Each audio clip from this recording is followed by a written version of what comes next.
Welcome back to Show Me What I've Been Missing, your pop culture podcast that says, hey, look at that thing. I'm one of your hosts, Elizabeth Stanton. With me is my other host. Christmas. Hey, why am I doing a Halloween thing with Halloween's dog gone? Gone, baby, I fucked that up. gone. Damn it. Oh well, who Weeks cares? ago. Did it anyway.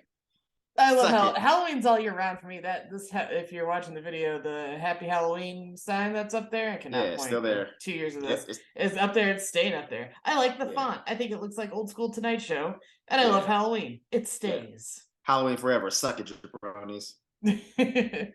Halloween forever. I was watching last night. We watched this show on Netflix called Haunted, where it's like people telling their real stories and I love that reenactments. Here's the thing: stories are weak, but the acting in it compelling. Like when they do the reenactments, I believe that shit. I was like, all right, these people. I've seen the opposite, scared. So I am curious now. Wait, you think the story part is real? No, here's the thing. No, not real. Yeah. Okay. Great assault on the stories. Yeah. But I've seen mediocre acting in a lot of these. No, the acting on maybe I don't know. This so far we only watched the first 2 episodes. The first episode, the acting in the reenactment, like the actress who was playing the girl telling the story, she was good. She was really good. I believed her. But the funny thing is in the first story, you know how they have like their friends around and so they kept cutting to this one dude who was trying way too hard to be like sincerely listening. Cause like every time they cut to him, he'd be like, yeah.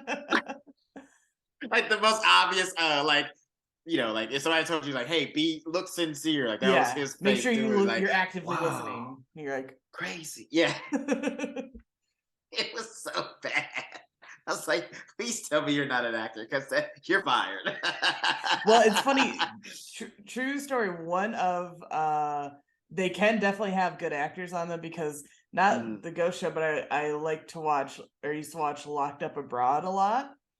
Yeah. And Rose Leslie,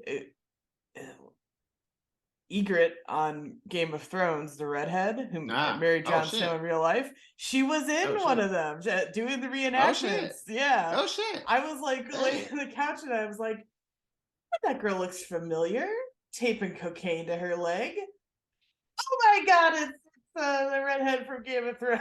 Well, that makes me feel good because I was laughing with my friend last night. I was like, man, this show's corny. But I would totally take this job just to be in the reenactment part. I wouldn't want to be like in the storytelling part. I want to be in the reenactment part. I was like, I feel like, you know what I'm saying? If you're a good actor, you can still sell anything. Yeah, you can sell it. So I'm totally down. Yeah, she was I think it was a guy telling his Locked Up Abroad story, but it was like him and his girlfriend, they went to like Colombia and someone's like, hey, you want to tape some cocaine to your leg? And they were like, sure, sounds great.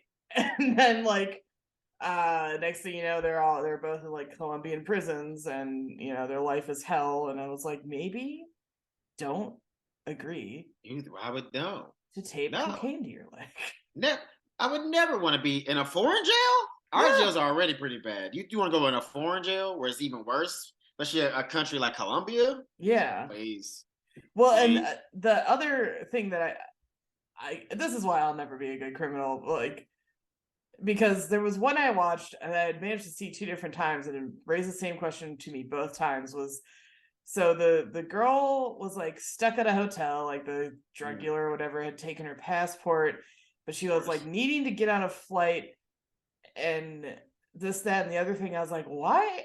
I mean, I guess I realized because she was embroiled in illegal activities. Because to me, I was like, just go to the American embassy, like right off and be like, I'm being held. They won't let me go back to America. Like I'm being kidnapped. Like just go do that. But for whatever reason, they were like trying to not do that, and I was like, this is wild. Like, because in fairness, you'll probably get in trouble too in America. But I was like, maybe at least I'd rather be. I know what it was. If I gotta go to jail, I'd rather do it in America. Honestly, not. I know what the problem was she was worried about getting deported from whatever country she was in. Oh, I see. But she was like embroiled with the drug dealer. I was like, get your ass deported, man. Yeah. That problem solved. Yeah. If you're embroiled with the drug dealer and they're like trying to force you to do more illegal activities that you've already done, but you're worried about your visa expiring, one of those problems is bigger than the other. How's about you just get your ass deported back to America and then deal with I'm presuming the drug dealer will come after you in the US, but then, hey, you at least got the US on your side and you can at least try to like turn state's evidence and like totally fuck them over and be like, I was an innocent lamb who agreed to get cocaine taped to my leg. Like, again, if you gotta go to jail, do it in America, especially as an American. Like I wouldn't want to be an American in a foreign jail. Fuck that. No. You know you're gonna get fucked with. Hell no. Anyway. Funny story, that those shows, not what this podcast is about. Well, you know what is criminal? You know what is criminal? Carrie's behavior in this episode. Oh my god!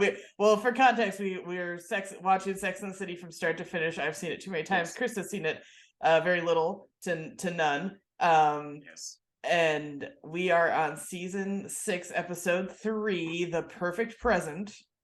Yes. Kind of a lame title for everything else that happens in this episode.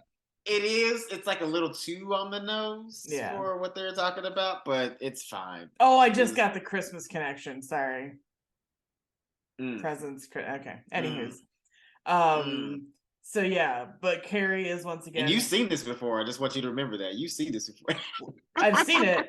And by seen it, like, have I watched it through start to finish at least probably 2 times? Yes. Have I had it on in the background on cable 8,000 times more? Yes. Where I'm taking in no information and watching like shit on my phone. Or cleaning or doing something. Yeah, that's fair. That's fair. It's a great like weekend, like, oh, I gotta do some like chores around the house show. You just have it on, sure. You're cleaning, you vacuum. Yeah. You're not missing. Yeah. I can see that. Shit, where should we start? Who would you like to start with? Yeah.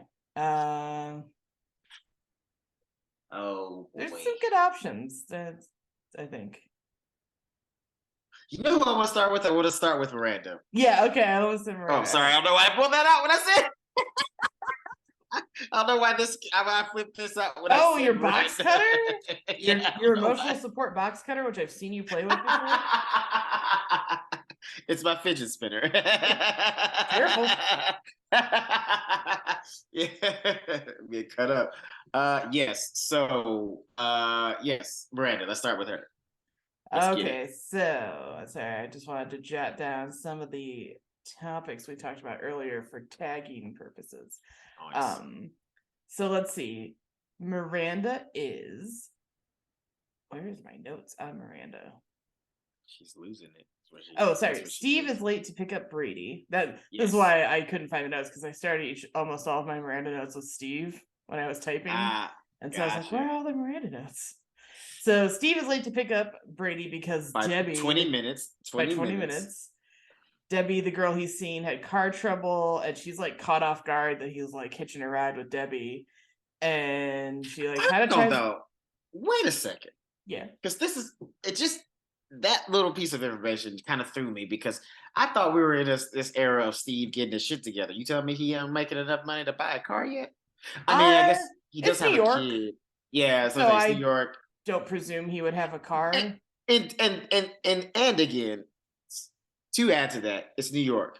Why are you talking about car trouble, my guy? Hop on a motherfucking train like an adult. My only thought is like he's coming from Queens, maybe. Like he's from Queens, and I think there's more cars in that area that, those borough, like the outer boroughs, so to speak. Sure, but there's also a shit ton of trains. Yeah.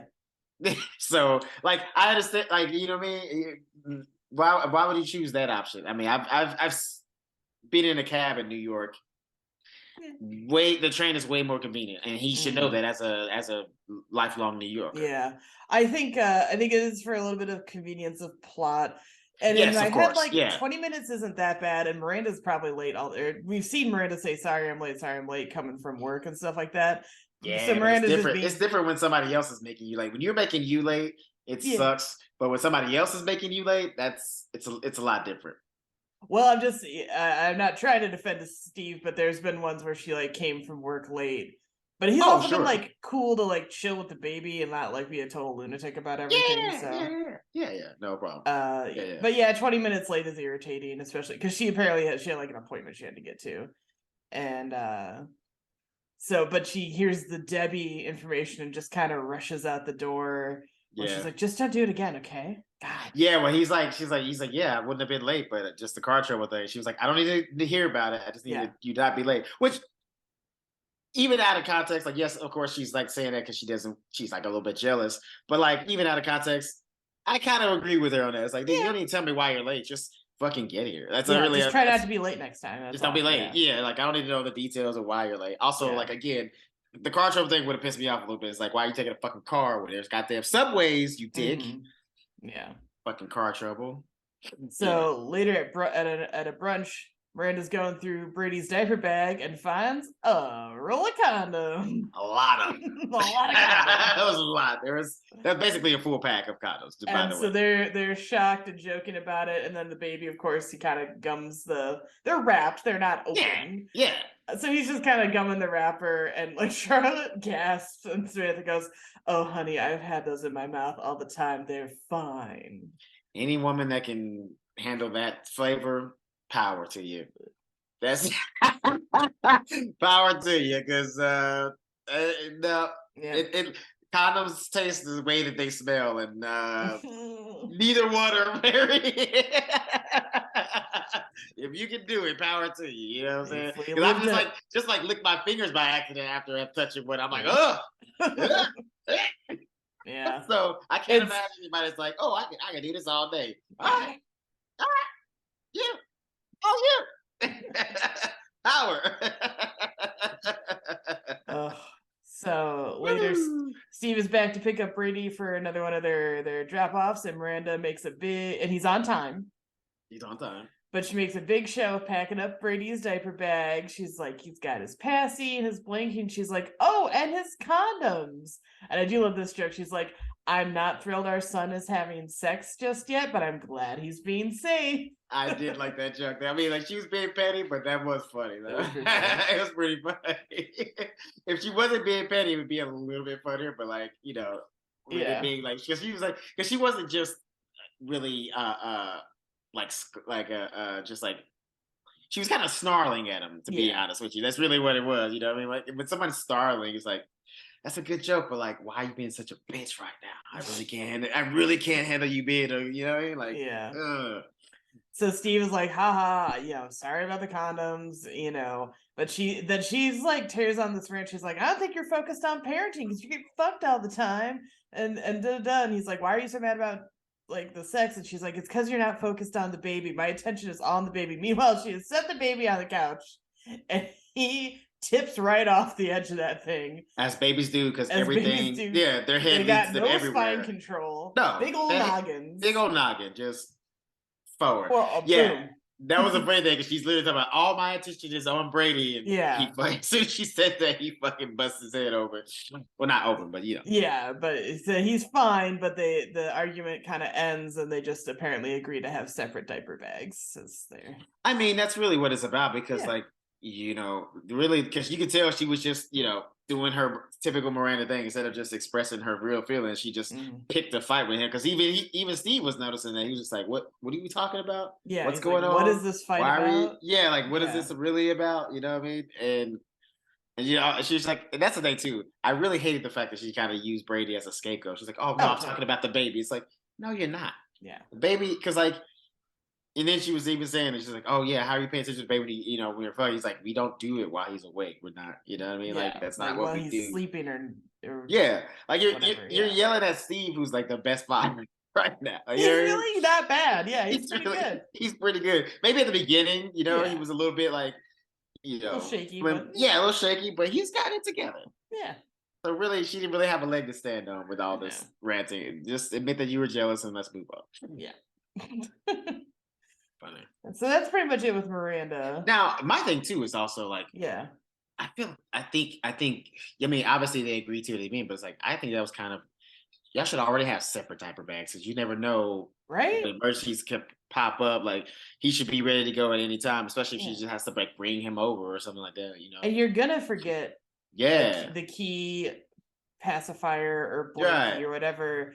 So and like, definitely babies obviously get attached to like one type of thing, but if you can you can get duplicates of most stuff. Like if he likes a certain type of pacifier, You just get 2, put one in each bag. Blankie, Yeah. same deal. Like clothes, diapers, the whole night. Like Yeah.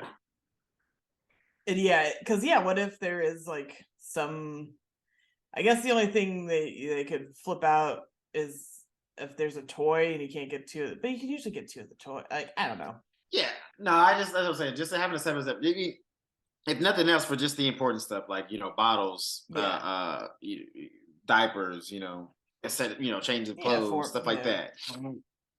Yeah, like he definitely shouldn't be dependent on Miranda to. That's true. He should have his own. Yeah. And he clearly, assumingly, has all those items at home, like diapers Right. and all that But stuff still. at home. But still on the go. But Yeah. I guys don't carry bags a lot, so like I think it's not. And they should if they have stuff to carry. But like a baby, like a baby, like a baby, like a whole baby, like a whole human being. Yes, for sure. But yeah, sometimes I think it's not something guys tend to think of because they haven't been trained to carry bags with them all the time. That's true. Society. But again, when you have a baby, it's a little bit different. But when you have a baby, it's different. Yeah. Anywho, who's next? Who's next? Well, Charlotte, Samantha. Yeah. Well, yeah.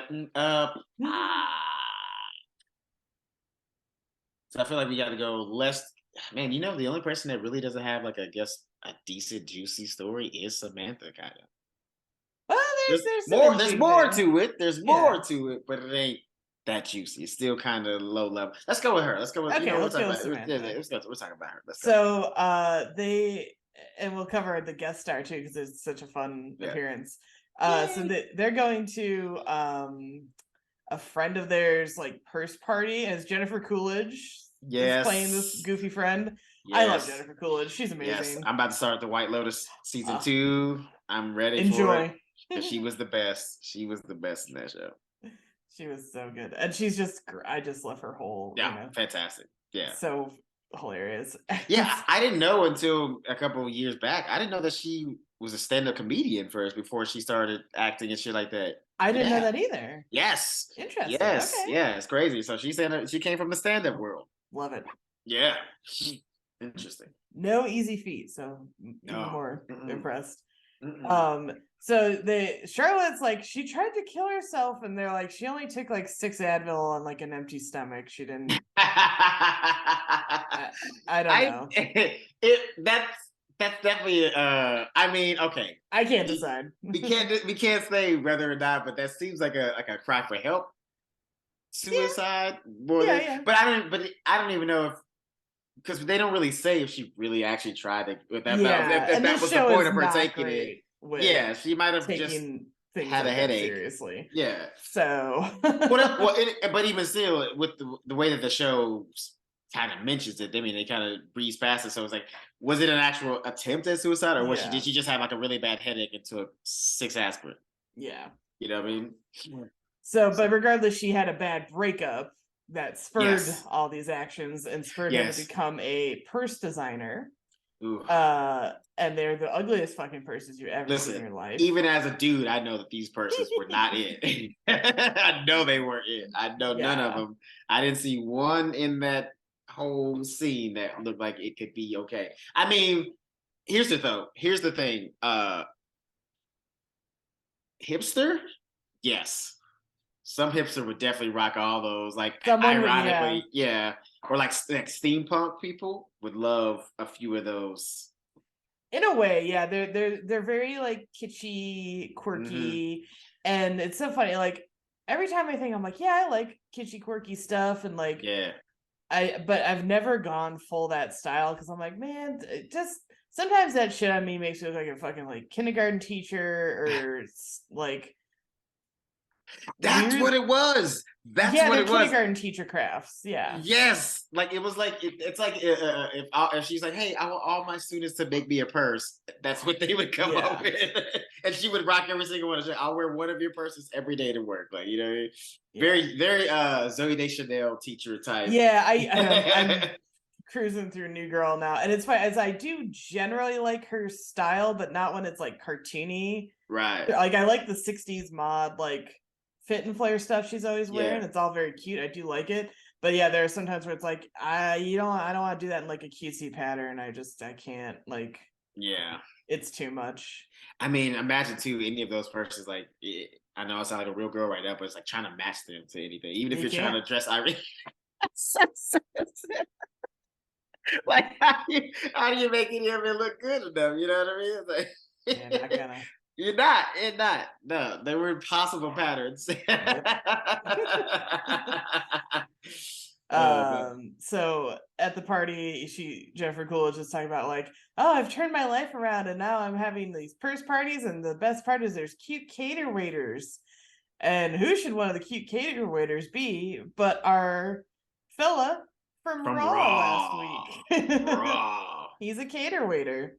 Nice. And Samantha's like, oh, it's the guy I fucked from the restaurant last week. And Carrie goes, oh yeah, that guy. Like, I mean, a little bit judgmental, but a little judgy, but little judgy. She was being a little disrespectful there. That was a little cut. It's like, hey, my friend's a hoe.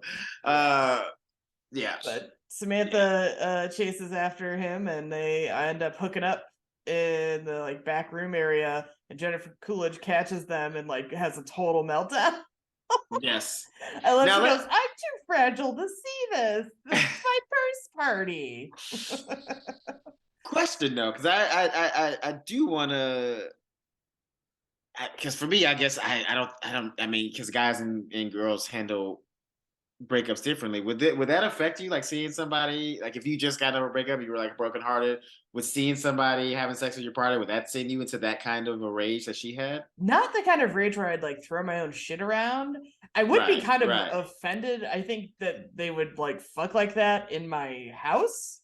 That part, yeah, I'd be like, that's the part. Real? Less like, oh no, I'm so heartbroken, but more like, what the fuck are you doing? Yeah, but like if y'all really need to fuck that bad, you could just went home. Like, don't do that in my house. You don't gotta do it like borderline in front of me, and then not even from like a heart, like I said, like a heartbreak standpoint, just like a respect standpoint. yeah, no doubt. Because like that'd be me in my apartment. It's like if the only person that should be fucking in my apartment is me, ain't nobody else. Yeah. Fucking in my apartment. How dare you? No. Yeah. Okay. Yeah, that's what I was thinking too. I was like, I'm not necessarily like on the heartbreak shit, but like the disrespect in my house. Yeah, it's like, you know, that's like wearing your shoes in my house. How dare you? Don't do that. Take them off. Take them off. I don't care. Take them off. I don't care how nice they are. Anyway. So later, Samantha is with the hot waiter again. Oh yeah. By the way, there's a line that I did not like at all. I don't know if it was supposed to be funny. I mean, I'm assuming it was. Mm-hmm. But like when they were talking at the party, right? Because they meet up there, and Miranda says a line. She says, "The only person that should pay for your breakup is the next person that you're with." Oh, I hated that line. It is so bad. I hated that line with a passion. I was like, that is the worst way to view relationships ever. You're really just saying like, oh yeah, let me just bring all that shit to my neck. Like, what the fuck? No way. I mean, that tells you everything that you need to know about a person like Miranda. Like that's, you know. And she said it in a passive way, so I'm assuming it was supposed to be a joke. Hey, I think it was supposed to be like ha ha ha ha ha ha ha ha. But with her, it's like ha ha ha ha. But like that's what she actually. She's gonna pick a fight with the next person who looks at the baby like that she's dating. Right. I mean, she kind of is doing. I mean, she said the line earlier, and then later in the episode, she kind of does bring that baggage to an ex. Anywho. So Samantha's with the waiter again, and they've just finished hooking up, and he's got to go. He's got another shift at the restaurant because he got fired from the cater waiter company for obvious reasons. You can't fuck on the job. Yeah, I mean, honestly, I wasn't even mad at that. When she was like, "You're fired," I was like, "Yeah, of course you are." Like, fuck the you know how she feels about the situation. She's like, "You are on the job and you're having sex. Unprofessional. You're fired. Unprofessional. You're fired." Yeah. You're fired. And Samantha feels bad that he got fired, and she gives him like $300, and he goes, "Lady, you are fucking out of your mind," and drops the money and leaves. Yeah. Here's the thing. I get what she was. That was a very guy move on her part. You know what I mean? Like in her head, she thought she was doing something good, but she didn't realize how deeply insulting it was. Yeah, it's so insulting to him. That's what I was like, that's a bit like I was like, oh, you must have dated Richard a little too long. That's a very guy move to be like, oh yeah, I looked it up and I saw that they pay, high-end caterers $300. So I thought I'd give you $300 to make up for the fact that I got you fired. In retrospect, great, but wrong time. Maybe giving it to him like late before the sex. There's something not right after you're both pulling your pants up. Yeah, that's not the time. That's not the time. Like maybe give it to him. Like because like even Carrie said, that would have been a great tip. Like so, if you went to the restaurant and been like, order a drink and then here's $300, that would have been something. But yeah, because Samantha's kind of like surprised. Yeah, that he's like that upset, but yeah, Carrie's like he kind of felt like a sex worker. Like and that was a weird thing too, because I'm kind of surprised that Samantha wouldn't have picked up on that. Yeah.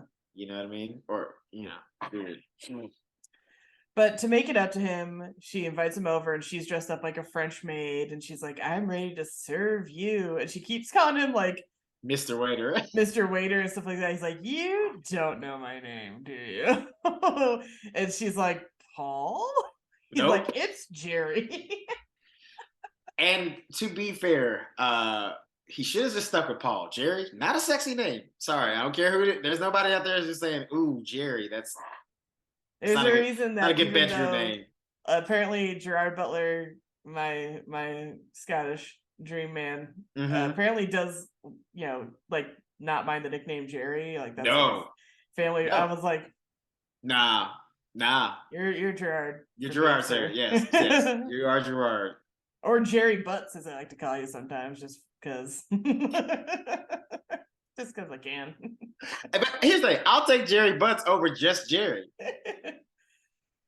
That's not a sexy name. You know what I mean? Like, but the funny thing was like, she was like, he's like, I'm not just a waiter. I'm also an actor. And she's like, Boner Town. I was hurt by that. Like the artist in me was a little hurt by that, but also I was like, that's what turns you off? The name Jerry didn't get you there? Yeah. Him being an actor, that's what got you turned off. And but Jerry was fine. Allegedly, according to the show, the first actor she's ever fucked. That's what they say in the narration, Or like they say she's done a lot of waiters, but it's her first Jerry. So sorry, maybe not her first, probably not her first actor, but her first man named Jerry then. Well, to be fair, I don't know. I feel because that kind of reaction that she had when he said actor, he might have been the first one, and he just kind of got in. He slipped through the cracks because she just thought he was a waiter. Or a part of me wonders though, she's hooked up with like maybe a more established actor at some point in New York, like maybe a professional theater guy. But she doesn't. They're kind of dismissive as a bunch of like theater and entertainment and things like that in a way. So maybe this really is her first. Yeah, it's got to be because we know she slept with a photographer before. Mm-hmm.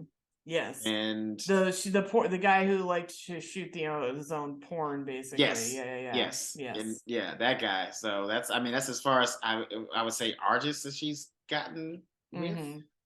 Yeah, it's most artistic. Yeah, weird. Anyway, we have to go back and look at all Samantha's conquests. Surprising she's got a first, but there you go. First anything. It's been a while, I'm sure. And I don't mean that as an insult, just like as she's done a lot. But that would actually be a line in this show, real talk. And Carrie would deliver it. It'd be her. Yeah, it'd be her for sure. Go ahead.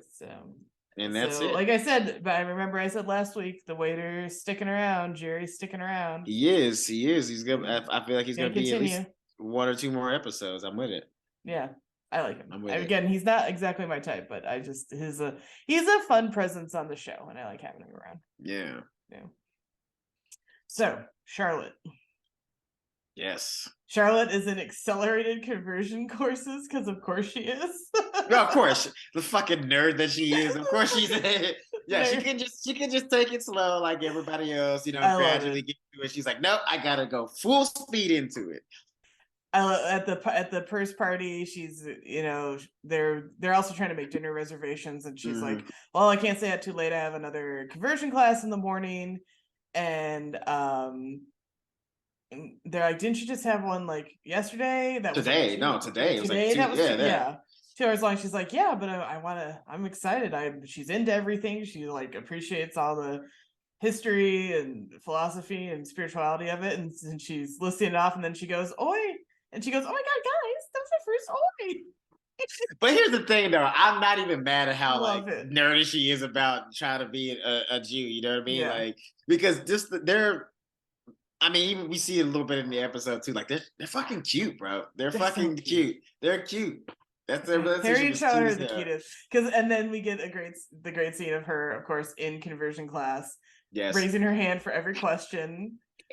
So even the teachers know, he's like, yes, Charlotte. He's yes, like, Charlotte. yes, Charlotte. I know you know the answer. Little teacher's fan. I'm surprised there wasn't an apple on that fucking desk. I know.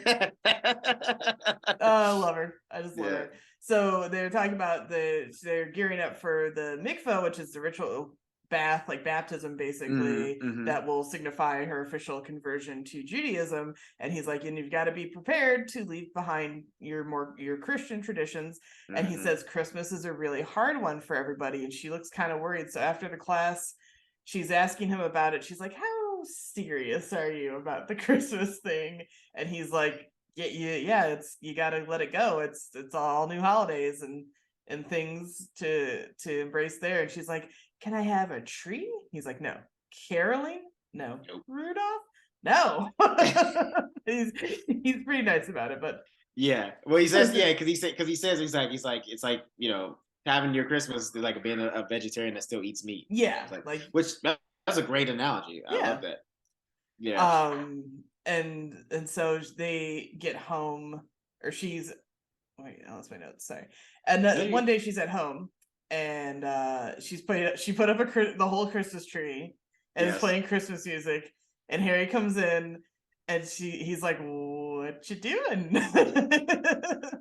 And she's like, "It's my last Christmas tree." And he's like, "It's July." She's like, "Yep," and it doesn't count. And so, yes, I agree. Having it up in July doesn't count. Yeah, I agree. And he's like, Jewish people have Christmas trees. A lot of them have Christmas trees too. We can do that. She's like, no. I want to be all in and like not half-ass it. I don't want to be a meat-eating vegetarian. Which I totally respect, man, because he's kind of giving her a little bit of an olive branch, but she's like, no, I'm doing this because I love you. I'm converting so we can be together. I'm not gonna half-ass it, and that's what I kind of love about Charlotte, because we've seen so far in all her relationships, like she doesn't half-ass anything. Like, no, she puts in the work. She worked overtime with Trey. To make everything possible work with that dude, and obviously it just wasn't. There was. At the end of the day, there's other things, other problems in the way, but it wasn't lack of effort. I can tell you that was not one of their problems as far as on her side of this issue. But she does pull out this one ornament. It's like blue and silver, and it's got the Mary and Joseph on their way to the manger with the star, and she's like, oh, it's the Holy Family, and it's blue, and blue ornaments are very rare, and it was her grandma's. And then she's about to put it on the tree. She's like, it's all gotta go. He goes, hey, no, we can keep this ornament. He goes, after all, the Holy Family is Jewish. Yes.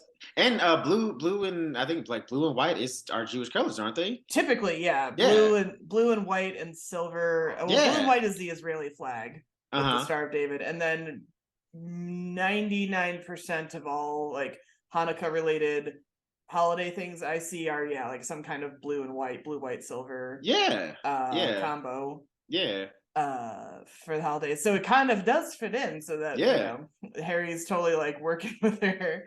And I love Harry starts trying to sing the dreidel song and like immediately doesn't know the words, and she of course knows them because she's studied up. Which is that's why that's kind of what so funny about him, is because it's so important for her to be Jewish so he can marry her, but he's still not exactly like the best Jew. He's a little half-assed with he's bad. He's more half-assed than she is. But it was so important. I was like, man, you got a good girl, bro. You don't even understand. You don't even know. It's your lady. Yeah, and and it's like, and he's still, like I said, he's making little concessions, right? Because you can hang that little ornament like off of menorah or something like that during or times or some shit. I feel like it's often, I don't know, and a person of Jewish persuasion, please weigh in. I've heard of Hanukkah bushes. I don't know if they're actually like a thing any like Jewish person actually like puts up for the No, holidays. that's a great question. Please, in the comments, tell us. Please let us know. Yeah, let us know, Because like, if that's I a have thing. heard them referred to mostly, I'll be honest, in pop culture, typically as a joke, as like a Christmas tree alternative. I don't know if they have any like actual like, no, our family genuinely does one. It's a thing. But yeah, typically I'm obviously see menorahs more often. Right. Than anything else. Yeah. And usually like all sorts of cool styles and shapes and sizes and whatnot. Okay. But yeah, Charlotte is very happy though with Harry, and she's kind of thinking, maybe giving up some of the past ain't so bad when this is what the future's gonna look like. I mean, that little moment right there with Mack Hughes. So I was like, I mean, because it's great too, because you always been, I've always rooted for my girl Charlotte. Like, I want her to find love. We've been rooting for her, and if this is it, then I want it to be good. You know what I mean? Yeah. Because they kind of, this is the energy between them and the dynamic between them. It just works. It just works. They're super cute. Like I said, didn't love it at first, but I'm loving it now. Yeah, no, and this is again why Harry, like I said, ranks almost always, if not number one, then top 3 boyfriends on the show every time without fail. He never drops below the 3rd slot, because he does just love her so much. He does, and is so supportive of her.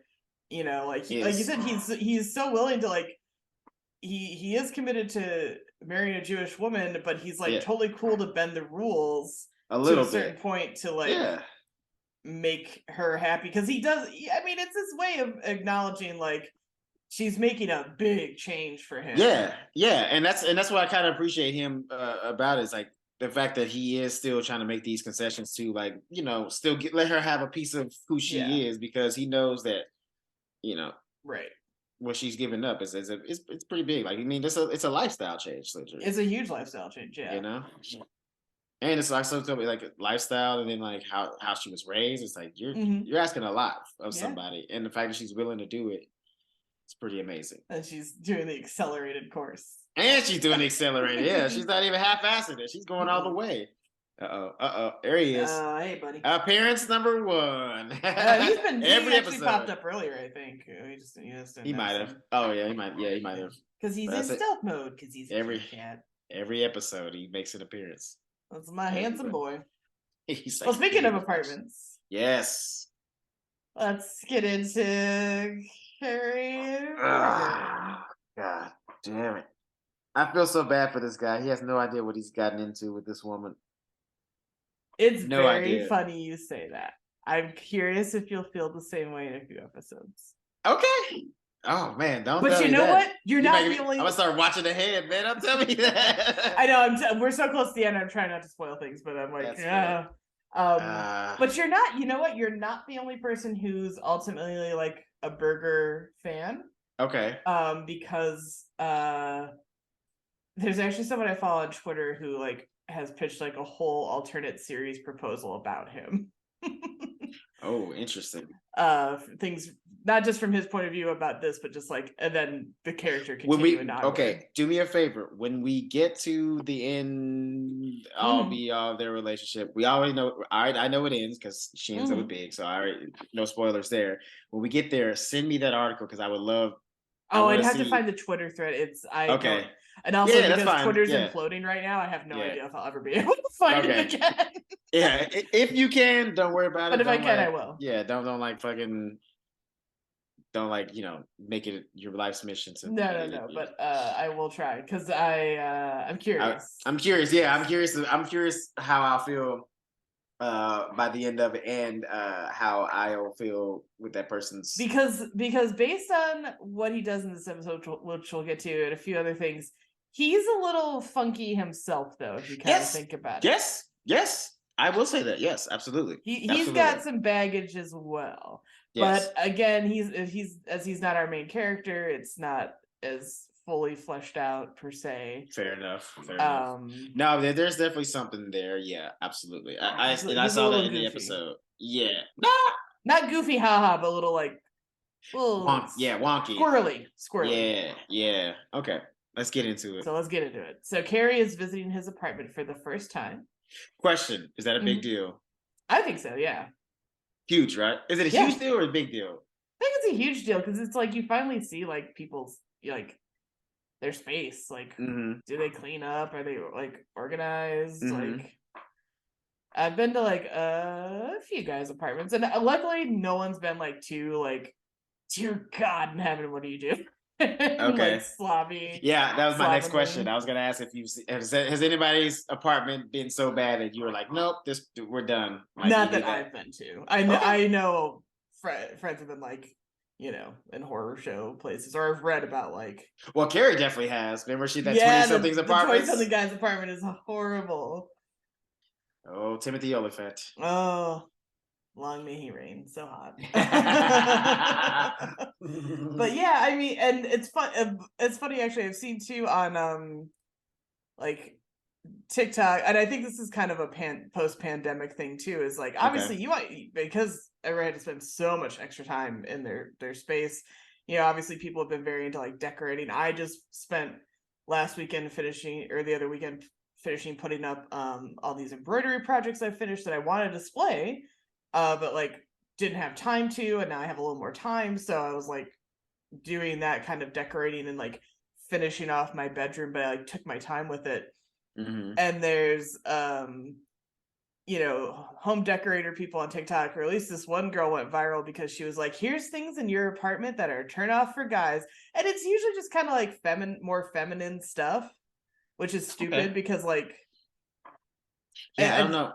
Go ahead. I wish I could remember the examples off the top of my head, but like a lot of people fired back with like, how about I just decorate my fucking apartment the way I want to decorate it? I'm gonna tell you right. I mean, maybe I'm tripping, and I know I can't speak for every guy, but I think mostly the only thing that would turn off a dude in a girl's apartment is not feminine stuff. It's hygienic stuff, like how clean the apartment is. Like, because I've seen some girls' bathrooms pretty gross. Y'all, you know, y'all not low. You know what I'm saying? Like girls' cars and girls' bathrooms are probably like two grossest spots. Yeah, that women have. Yeah, that's where you hide everything, bro. And that's a big turn off for me. Like if your bathroom is pretty bad, it makes me wonder if you can't keep your bathroom clean, that means you're not clean. That's how I feel. You know what I mean? Like you may take like 3 showers a day, but if your bathroom is disgusting, you're still disgusting to me. Yeah. Sorry. Because it was stuff like, you know, maybe more girly artwork, like pinky artwork, and I was like,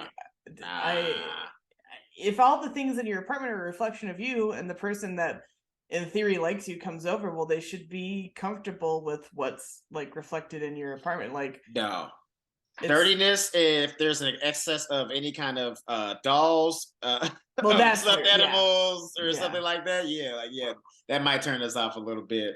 That's I don't know about if you're living with your ex-boyfriend, that'd be weird. Like, or if you have a male roommate, also turn off. That'll fuck you up. Unless he's gay, like, and he has to be like, I'm sorry, he has to be extremely gay, like super flamboyant. I gotta see him come out of his room in a drag outfit. Like that's how gay he's gotta be for me not to be turned off, right? Yeah, because like again, I think it's, you know, I think with girls we're decoration and theory doesn't matter. I think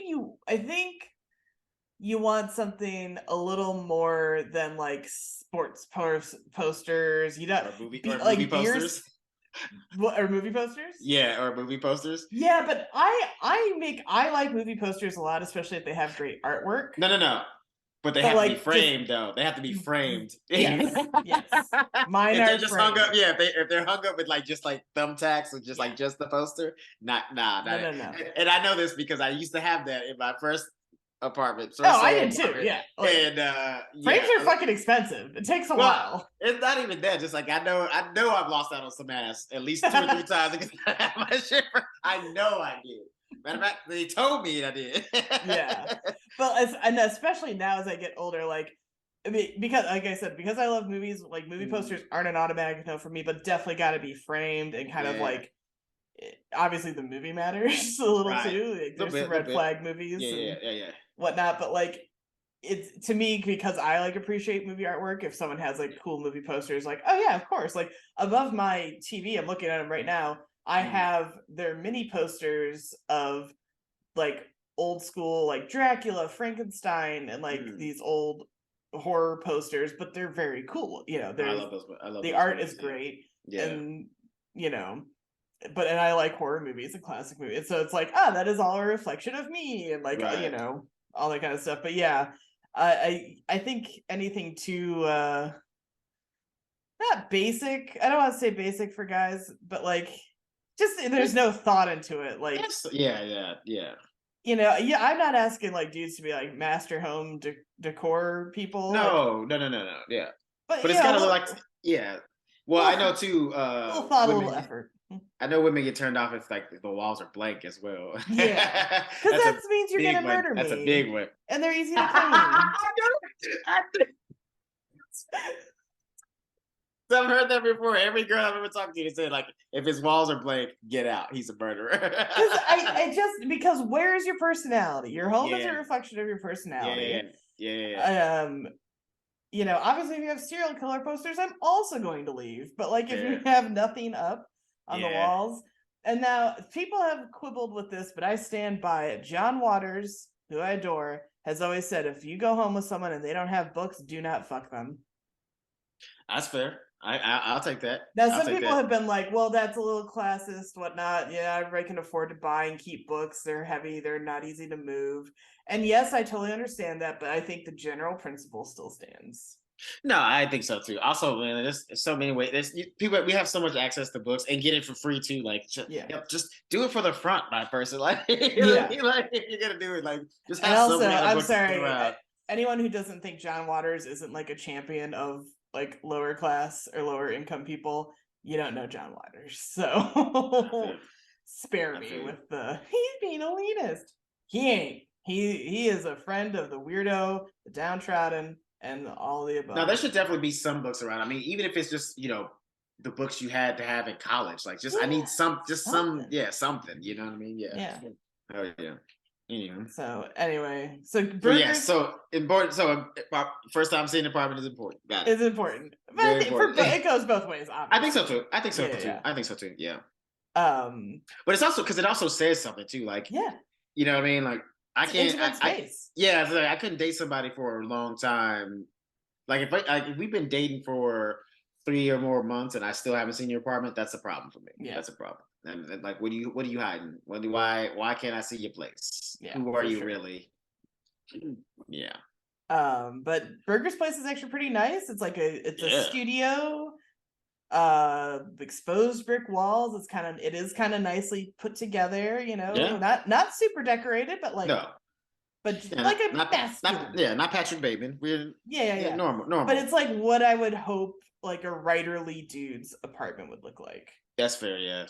But it turns out it probably is that way because of his ex-girlfriend. Yeah, because Carrie remarks to her, she's like, "Oh, your place is great. And, you know, looks awesome." And he's like, "Yeah, my ex did it." Yeah, because she like likes the wall color and it's the wall color it's all this ex-girlfriend Lauren, who I presumably was the girl he was with when they first met. Yeah, I think so. Several episodes ago, where he was like, "Oh, I am seeing someone," and she's like, you know, who among us hasn't been there? Right. But anyway, they spend the day there and snuggle down to go to bed, and he turns on this sound machine without asking, by the way, without going, "Hey, I need this to sleep." Yeah, that's fair. I think he definitely should have. Because I'm like, of course, in my head, I'm like, well, it's my place. I can do what I want. But also, I get what you're saying because he's first time. Because some people, I mean, because she's a New York girl, right? And so she's used to probably sleeping with this. I mean, city noise. Several episodes, she has her window open, so that's her ambient noise. You know what I'm saying? And she definitely doesn't like camping because she even says that because she hears the frog. She's like, it reminds me of camping. I fucking hate camping. He's got like rainforest noises, but they're so loud. They really are loud, and they're not soothing. No, those frogs are loud. There's like a bird screaming. Yeah, so much. Like why? Like just you need chaos to sleep. Just open the window and listen to New York. Like what are you doing? I will say I have gotten into lately the Calm app. I like the sleep stories. Calm app? Yeah, it's just called Calm, and it has like meditation. Oh, Calm app. Oh, you Calm. Said Calm. I think you said call. You said Call app. Oh, like, no, Calm. Call app. Call app. Yeah, Calm. And they touted like, oh, celebrities read you stories as you fall asleep, like Matthew McConaughey reads one. Ew, no, thank you. That's terrifying. I don't want you know what's funny? I was just watching an interview with on the Graham Norton show. Apparently, Michael Bublé listens to Matthew McConaughey every night to like go to sleep. And I know Harry Styles has done one. That's so funny. The first one I actually tried was Cillian Murphy. Okay. And it's like there's fiction ones, there's sort of like almost meditative ones where it's sort of like you're doing this and then you do that. So the Cillian Murphy one is you're on a train through Ireland. So you start here in the north of Ireland and you're going to this coast and you're going to this city and seeing this landmark, and then you're back on the train, or you never leave the train, you just magically see everything from the train up close. And it's all in that kind of low tone, not ASMR, but like that, like obviously he's got a great just speaking voice and it's kind of low and soothing. And then there's plenty of other people. So what I have come across though is I seem to like to have fairy tales read to me as a fucking adult. And I fall asleep like that because they have ones like on there and they're not overly childish where they're like, once upon a time, there was a tall castle and a beast in the castle, but they're a little more like, once upon a time, a merchant father, and da da da, on. And I'm like, oh shit, that is so real, and I'm out. It's great. I mean, I'm not gonna judge. I was listening to baby lullabies last night, and it helped me go to sleep. Well, you know what's funny too, because I don't want to jump ahead, but the sound actually. So last night I was sleeping with that, and my friend was in the bed. She was like, "Can you change the song? It's really creepy." And it was the same lullaby that was playing at the end of this episode. Yeah, it's the classic. She was like, "What?" Yeah, we were both like. She was just like, "Oh my god, that's so creepy." It was like, well, I started switching to the Calm app because I was. I am also a troubled sleeper, as Berger explains, and I'm anxious and stuff like that. And so I would like watch things on YouTube or like something I'd watched like 100 times. But I was struggling because if it was playing on YouTube, the light is still going, and B, because sometimes if it was a movie or something like that, there'd be sudden loud noise, right? And that would like pull me out of like the sleep I was drifting into. So obviously, the Calm app, everything stays at that like.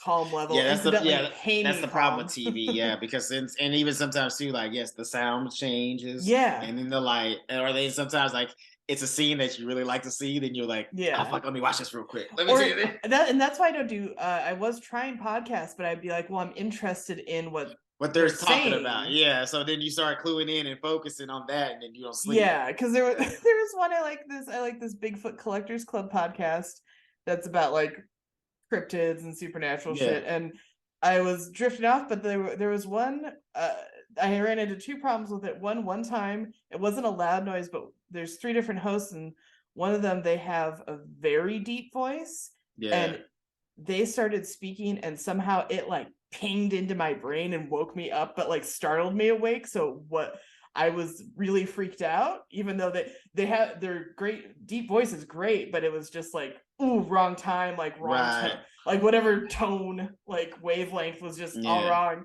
And then the other one is I got really into, they had these guest stars on, and it's these two actor dudes who told this amazingly hilarious story about going to what they were like, it had to be a haunted Airbnb. They had this insane time there. It had like weird locked closets on there. That one of the main rooms had like a medical bed in it to sleep in. and they had nightmares. Actually, the guy who slept on the medical bed slept like a baby. The guy who slept on the couch had a nightmare about like an old woman like crawling on top of him. And Yikes. they were there for a shoot, so they had the contact production to be like, we can't stay here. Yeah, no, fuck that. They were like, we were gonna try to tough it out. Hell but fucking we no. cannot do it. Gotta go. And then they didn't do it, but they're like, they were all joking that they're like, oh my god, if you go back to that Airbnb, you're gonna find out there hasn't been a house there in 50 years. But anyway, pay me, call Map. I love your service. I need more stories though. I'm running out. I guess I'm sure there's more in the development. I'm sure I could like re-listen to some of them because I do tend to fall asleep pretty quickly with them. But anywho. Yeah. So, but yes, the sound machine came from Berger's ex-girlfriend Lauren as well, because she hated his tossing and turning, and her therapist recommended it. And he's like, she said she would do everything her therapist says, and Carrie's like, okay. Yeah, got it. They don't need an over explanation yet. All good. Which, okay, because like, that's the whole thing, right? Mm-hmm. Because like, she tells she's telling the girls about it. She's like, I don't want to open up the X file, haha. Like, let's just skip all that, start fresh. She's really committed to like, let's start fresh. Does not need all the background. I do have a question about that because I've heard such mixed things when it comes to this topic, right? Mm-hmm. Some people say you should have the X talk so at least like the most recent one, because I know that like sometimes people want to just to see like how you speak about your ex, because that tells people a lot about like, what the relationship is like and what you are like, what I'm saying? But then there's some people who are like, leave exes, don't bring up the ex thing. Like when you're with somebody new, this is like your first boyfriend or first girlfriend. Nobody needs to, like, we all know there was an ex that existed, but we don't need to talk about it.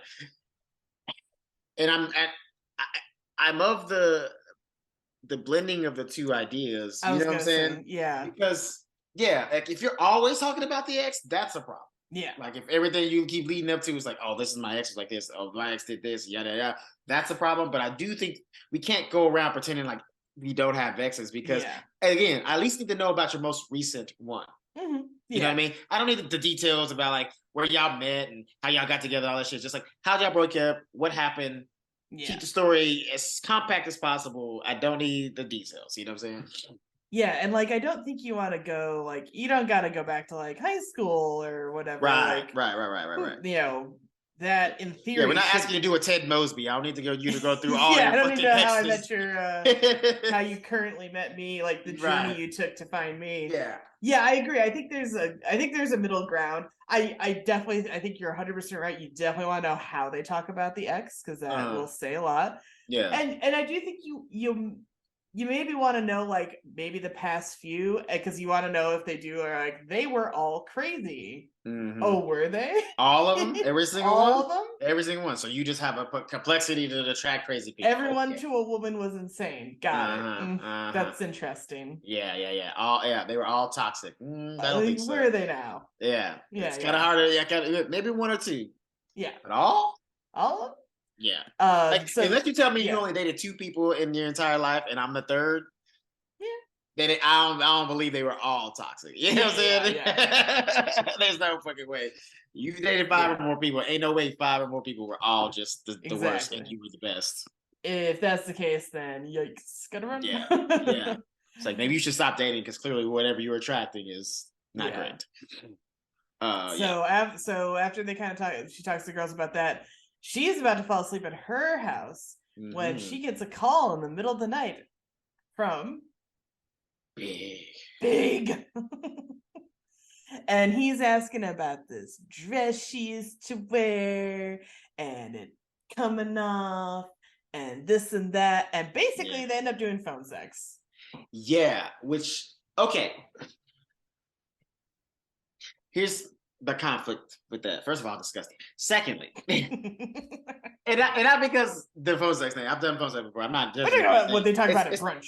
It's the two. It's them two doing it is what makes it disgusting. It's like, because like, yes, okay, because she says it at brunch. She's like, me and Jack are not serious, and we just kind of really started doing this thing. We're not exclusive, but like, also though, But I Because when also was she gonna tell Jack? Because I like calling him Jack better than I like calling him Berger. I don't know why. When was she gonna tell Jack about the BFF she has to keep in her life? That luckily now lives all the way in California, so they don't see each other that often. I mean, but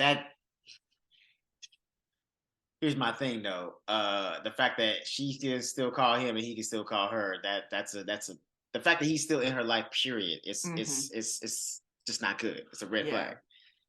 Because she's sitting over here tripping about how Berger's reacting, right? Because she was at his apartment, then later, and after this on a Saturday, and his ex calls, and he's just like, instead of picking it up, which. Well, he's heading out the door to meet friends. No. But I okay.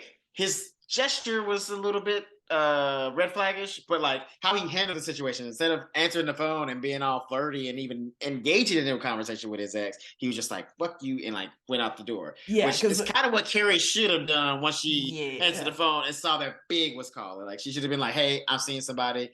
It's not serious yet, but I think it might be. Sorry, gotta go. Like that scene where Jack does that is so funny too, because he's about to leave, he's meeting friends or whatever, and the phone's ringing, and she's like, "You're not gonna pick it up." He's like, "No, it's probably like a telemarketer at 9 on a Saturday," and it goes to voicemail. It's the girlfriend, and that's when he does the flipping it off and saying "fuck you," and then the message finishes, and he goes "bye bye," just leaves. Yeah, that was really funny. So but they're at brunch, and Carrie, of course, in her typical fashion, is trying to make every excuse for why that conversation with Big was okay. Like, oh, me and Berger aren't together. Oh, he called me, so it wasn't like I called him. Yada yada yada. And she was like, oh, he's just a friend. That's how friends talk. Like, no. Friends, no. I'm sorry. I've never had phone sex with a friend. Me either. No, Samantha calls her out when they're after, because she's telling Samantha later about the flipping the phone thing off, and they're talking about like, well, at least it's not like showing up on your phone bill like Big was, and Carrie's like, he called me, and Samantha says, keep telling yourself that. Yeah, because even Samantha, she's like, I'm not. She's like, I'm on your side because I'm your friend, but like also, you're full of shit. Yeah, you're full of shit. Yeah. And so Carrie's, writing her article, or whatever, and she does ask a great question. She says, "Can you have a future if your past is still present?" I'm so glad you wrote that down, because I was listening to that and I wrote down, this is gibberish, because she was like, there was like a whole grammar pun about past perfect tense like happening, but it was so word salad that I was like, I can't, like, normally I do jot down like her little question in the article that she puts out, but I was like, I can't engage with this. I cannot sanction this buffoonery. Yo, real talk though, because I was thinking the same thing. I was like, "Oh my god, she is real," and it was like super punny too. It was too much. Oh man, she was enjoying herself. She was really feeling herself at that moment. She's like, I'm a writer now. I wrote a book." I literally felt my head going in circles trying to like follow the fucking sentence structure. But go ahead and re-ask the actual question. What was it? So basically, there was a whole lot of nonsense to get to the main question, which was, can you have a future if the past is still present? I don't think so, because it's the same. She's gonna have the fucking same problem with Jack she had with Aiden, which is, and we don't know much about like Jack to this point. Maybe some kind of anger issue with flipping off the answering machine, but maybe not. But like, she's insane if she thinks she's gonna pull out that shit off twice with two different dudes. Yeah, and it was crazy. I cannot picture Jack, her saying like, I had lunch or dinner or whatever with my ex-boyfriend that I have to keep in my life as my friend. I have to. There's no, No, he's not gonna put up with that. He's not Aiden. Whatever, and him tolerating it. He's not. He will not put up with that. I don't think he would. Jack is not. There's nowhere near the same kind of dumbass that Aiden was. And my crazy thing is, to me, is I'm also thinking like, bitch, when are you gonna learn? Like at this point, Right? when are you gonna fucking learn? Like how many relationships is this guy gonna sabotage for you? Like you Mm-hmm. know, you and him can't just be friends. Y'all never can be just friends. Never Yeah. been just friends. Like you literally a few months ago just went to San Francisco and fucked him. What are you Yeah. talking about? What are you talking about? Yeah. Oh, he called me. We're just friends. It was just a friendly conversation. No, Yeah. I've never had a friendly conversation that ended up with somebody on the end having an orgasm. Yeah. What are you talking about? Because later Carrie is like struggling to sleep with the rainforest sounds, and Jack obviously notices, and he's like, I know it's the frogs, and she's like, it's not the frogs, and then she's like, it's the ex-girlfriend. She's like, for the record, I wanted to start fresh and not talk about this, but I gotta ask, what's with the double finger fuck you to the answering machine? And he's like, Yeah. she's getting on my nerves because she wants to have lunch to have closure, and I don't want to. And he's like, and it's gonna take more than lunch for us to like be okay. And she's like, Yeah. well, what does that mean? That's what he says. She cheated on me and broke my heart, and I felt dead. And that's how their relationship ended. And I wrote, "Uh-oh, Carrie, what you gonna do?" Yeah, because he goes, he's like, do you get it? Have you been hurt? She goes, yeah, I've been hurt. I was like, bitch, when? And When she were you goes, hurt? You were the one that hurt Aiden with your cheating ass. right? That's Like, I was like, what are you talking about? I can only assume that she lied through her fucking teeth in that 100%. scene, because they make it 100%. seem like she's, because he's like, you ever been hurt? She's like, how much time do you have? And I was like, so did she admit that she was the dirty, stinking fucking cheater? No, I don't She think must so. not have. I No, feel because like it was implied that like she just kind of held him and maybe he talked some more or maybe yeah, not. I don't know. or maybe she kind of said that I had a bad breakup with the last boyfriend. Okay, and maybe she said that. She probably did talk about Aiden's break, but there's no way she talked about him cheating about her cheating because there's no way that wouldn't be so triggering that he'd be like, oh bitch, you gotta go. He'd be We're like, done. get the fuck. It's me and the frogs forever, baby. Get the fuck out. Like, oh yeah, right. 100%. That's all I could think was like, because he just said she cheated on me, so if she just said, oh yeah, I cheated on Aiden. Yeah, gone. He's been gone. And there's no way she explained her nonsense relationship with Big to him too. That she was like, well, here's the thing, Jack. I am a dirty, stinking cheater. I did it basically twice. I even dragged my affair partner to my then boyfriend / eventual fiance's cabin that he worked really hard on and made him house him for a night. Like, if you're Jack, you're listening to that, you're like, get the fuck out of my bed right now. No, she would have been gone. Ain't no way they would have spent the night together. No, so she didn't divulge that information. Hell fucking no. It ain't even implied that she didn't divulge it. No. Yeah. Because the next like night or whatever, she's at home and she calls Big and they banter and stuff like that, and then she's like, we won't be having any more of those phone calls. See, and that was another thing that I was thinking too. It's like, why did you feel the need to call him? Why did you need to call him to tell him that? Why didn't you just ignore him? Like, if he called again, then you tell him. If not, then you just keep moving on with your life. Why do you have to make it a point to go home? Like, she's so fucking full of herself. Like, she thinks she's like showing so much maturity. She's like, you know what? I'm gonna go home and call Big and tell him we can't do this anymore. Why? What do you do? Why do you need to do it? Yeah, you didn't need to do that. That was unnecessary. But she's like, we'll still stay friends, good friends. And she keeps saying it throughout the conversation, like we'll still be friends. Like she said it, a couple of times. And that's when Big, like, kind of not quickly, but like somewhat pretty quickly hangs up on her. He's like, okay, bye, talk to you later. Yeah, he's like, yeah, call me anytime. All right, bye. Yeah. Oh, sorry, really briefly. We forgot to say that earlier that Charlotte did officially convert. She did the mikveh bath. That's in my notes. We forgot to say that way back when we talked about Charlotte. She did. So she is officially Jewish. Congratulations. Anywho, so Carrie wraps up with Big on the phone with that. And then she goes back to Jack's with a new sound machine for a fresh start with sounds besides frogs. Yes. Which she probably could have just asked for in the first place, but whatever. Well, the funny thing, I love the funny thing. She was like, well, I didn't know what to get you. It was either a Pulitzer or the sound machine. He's like, bitch, I already got a Pulitzer. He's like, well, I already have a Pulitzer. That puts her up a little bit. I kind of like them. I like him. Yeah. Because he's like a snarky funny that I like, but he's got a little darkness in him. Yeah. That was funny though. That fucked her up. She was like, oh, you do? Oh shit. I'm not a real writer. It's like, yeah, you're not. Yeah. You're not. Friendly reminder. Yeah. And that actually night, accomplished. they go to bed listening to the sound of ocean waves and have a good night's sleep with your creepy lullaby music playing on the soundtrack.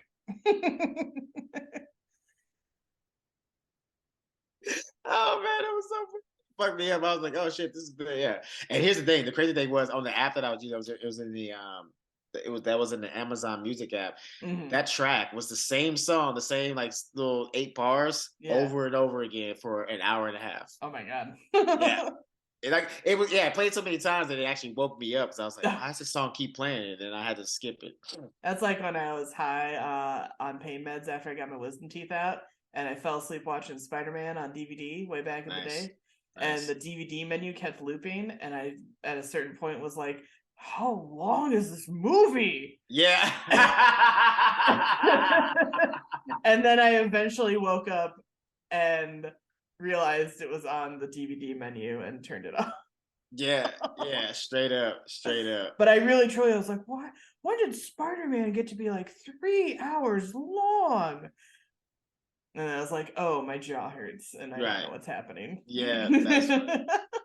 Yeah, DVD menu can fuck you up too, because like you're watching the movie and let's say you do actually fall asleep during the movie. As soon as that DVD menu comes on, because like that's the thing too, like most DVD menus, especially like an action movie, the sound doesn't stay consistent. It's like it's like a build up. Crescendos when it like the menu loops back around. Yeah.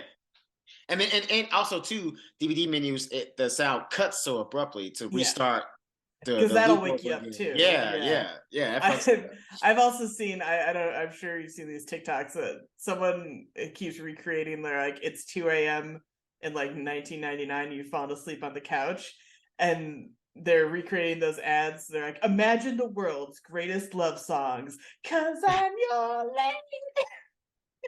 And they're playing. I haven't seen those, but I'm finding them immediately. Yeah, they're great because it truly is like, if you had basic cable in like the 90s to early 2000s and you fell asleep watching it like in your living room or basement or wherever you had like your TV and your parents weren't around to turn it off and make you go to bed, you could get woken up in the middle of the night by like Celine Dion's Scream singing.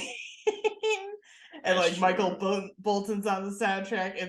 They're so funny because the recreation of like you being asleep and then that playing was like is so accurate. It's so good. Oh man, that's something. I mean, those commercials are half the reason I even like ended up in my bed is because it woke you up and you're like, oh shit, like, oh shit, time to go to bed. 4 a.m. Yeah, I'm going to bed. Yeah. No, it's infomercial time to go to bed. Oh man, that's so fucking real. I gotta find those immediately. Yeah, that's amazing. But before we put you to sleep, I'm assuming we are not your sleep podcast of choice. Yes. Although we can be if I talk like this the whole time.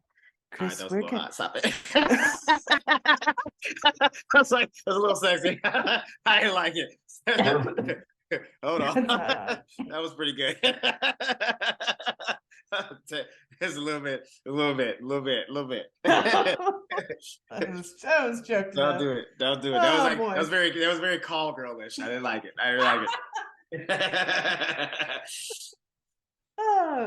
Now, where can they find you on the internet, Chris? You can find me at everything on all social media at Christopher T. Mack. All socials. You can find me on Twitter, Instagram, TikTok at Elizabeth Movies, and I guess request me to do ASMR if you want. I'm broke. Hey. I'm broke, man. I need to make some money. Listen, I'm not a bad investment. Get in there. You had the voice. You had it down. And you can find our show at Show Me What Podcast on Instagram. It's the easiest, quickest way to find us. And that'll take you to Twitter, Facebook, and YouTube. And as always, the Arlo Australia candles are here.